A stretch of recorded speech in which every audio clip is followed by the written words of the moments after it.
Okay, we'll call this meeting to order. Is there any disclosures of pecuniary interest in the general nature thereof? No, it's not. No. It's not a closed meeting. Oh, I'm sorry, I was just stopping the noise. Oh, I'm sorry. okay.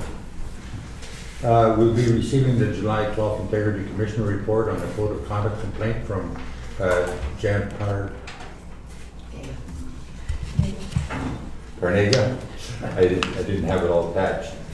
Okay, and there won't be any opportunity for questions from the audience. Okay, Jan, if you want to come forward. Thank you. Good afternoon. Thank you, Your Worship. I'd like to introduce myself and thank the Council for having me here to present the results of the Integrity Commissioner's investigation. My name is Jan Parnega. I'm a partner with the law firm of Shearer Parnega. Our focus is on workplace conflict and resolution.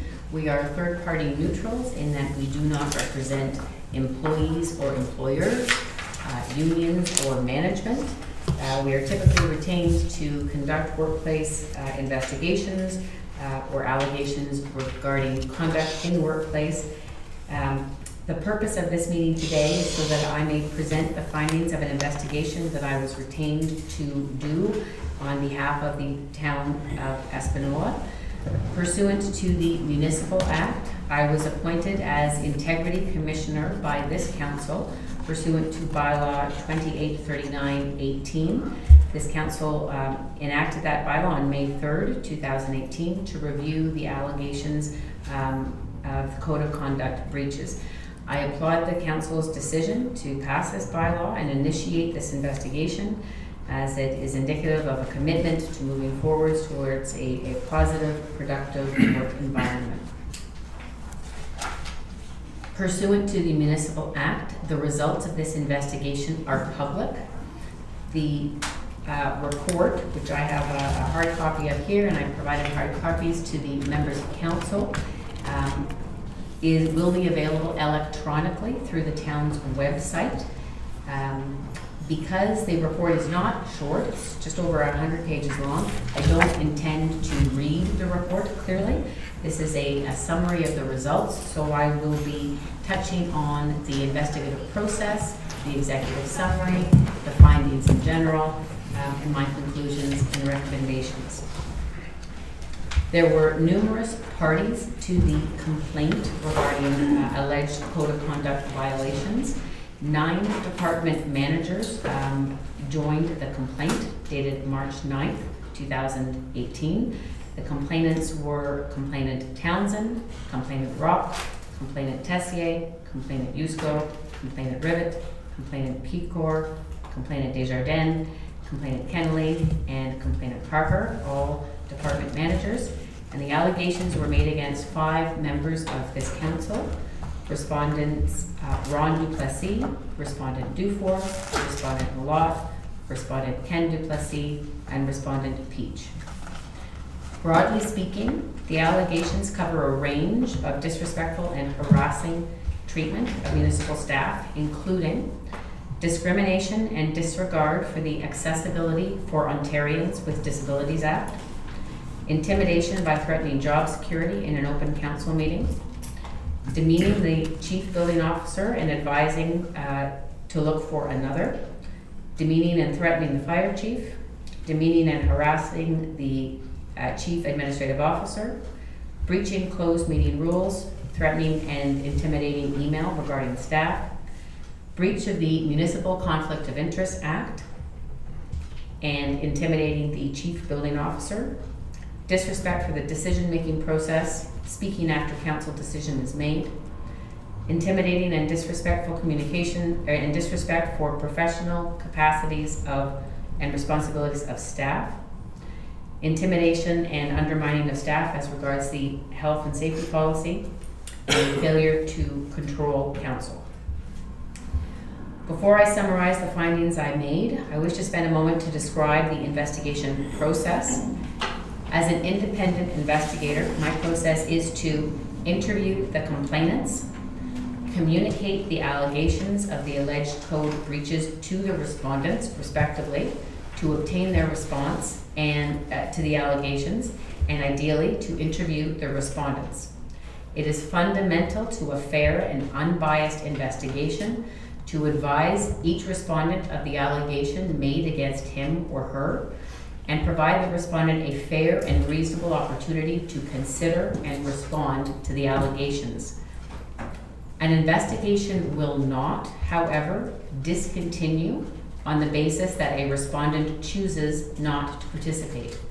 It means rather that the investigator is required to make factual findings and draw conclusions based on the available evidence. In this investigation, all of the complainants and a witness were interviewed. The allegations relevant to each respective respondent council member were sent to the respondent in writing. 3 respondent councillors participated: Respondent Malott, Respondent Yocum, and Respondent Peach. 3 respondent councillors did not participate: Respondent Ron Duplessis, Respondent Dufour, and Respondent Ken Duplessis. As regards the 3 respondents who did not participate, they were each advised by me and by counsel for the municipality, though, that while it is clearly preferred to have their response and perspective, the investigation will necessarily proceed even if they do not participate. In the end, I was left to make findings and draw conclusions based on the evidence provided by the complainants and witness, the evidence provided by the participating respondents, documentary evidence that is referred to in this report, and the publicly available live-streamed council meeting recordings. Various provisions of the Code of Conduct were engaged in this complaint. They are set out in the body of the report. I wish to note that the Code of Conduct, or the Code as I shall refer to it, is inherently directed at council. The Code expressly states that it is to clarify the municipality's expectations of its elected officials.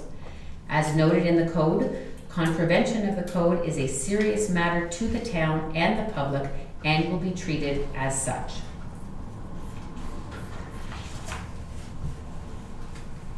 Reading from my executive summary, I note that based on the evidence provided to me in the course of this Integrity Commissioner's investigation, I find that respondents Ron Duplessis, Respondent Dufour, Respondent Malott, and Respondent Ken Duplessis engaged in behaviors which were contrary to the Code.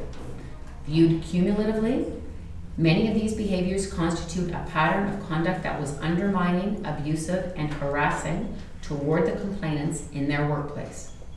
Further, I find that Respondents Ron Duplessis, Respondent Dufour, Respondent Malott, and Respondent Ken Duplessis knew or ought to have known that this pattern of conduct contributed to a negative environment for the complainants outside of the workplace in the form of negative attention and personal attacks on social media and otherwise by the public. I found that Respondent Peach failed to effectively direct and control the members of council during live-streamed council meetings. He also engaged in unprofessional and antagonistic exchanges with Respondent Ron Duplessis and Respondent Dufour. This too contributed to a work environment that undermined staff and impeded their ability to effectively perform their duties. Without citing the individual evidence that is referred to in the report and the basis for my findings, I'm going to summarize the findings that I made as regards the individual respondents. With respect to Respondent Ron Duplessis, I find that Respondent Ron Duplessis' suggestion that the part-time administrative assistant position could be eliminated without evidence that he knew what her job entailed was disrespectful of Sandra Bois' professional capacities and responsibilities in breach of the Code. Further, I find that his suggestion in an open meeting that the position could be eliminated was contrary to the procedural bylaw 2062-08, Article 27.1.2. I find that Respondent Ron Duplessis' comments and demeanor at the January 23rd, 2018 meeting were disrespectful of complainant Pecor's professional capacities and responsibilities as fire chief, contrary to the Code. I find that respondent Ron Duplessis' conduct in the January 23rd, 2018 meeting regarding complainant Townsend's staff report was disrespectful of her professional capacities and responsibilities and amounted to harassing conduct contrary to the code. I find that respondent Ron Duplessis was disrespectful of the decision-making process contrary to the code as regards the garbage bag bylaw, the number of fire trucks, and the size of the new fire hall. I find that respondent Ron Duplessis' comment that complainant Townsend should only speak when spoken to was disrespectful of her role and responsibilities, which impeded her ability to perform her duties as Chief Administrative Officer to provide advice to council contrary to the code. I find that respondent Ron Duplessis' recommendation that a student fill the Public Works vacancy without considering complainant Parker's report and recommendation was disrespectful of complainant Parker's role and responsibilities, which impedes his ability to perform his duties of providing advice to council contrary to the code. And lastly, I find that respondent Ron Duplessis engaged in a pattern of antagonistic and unprofessional communications with respondent Peach, which contributed to a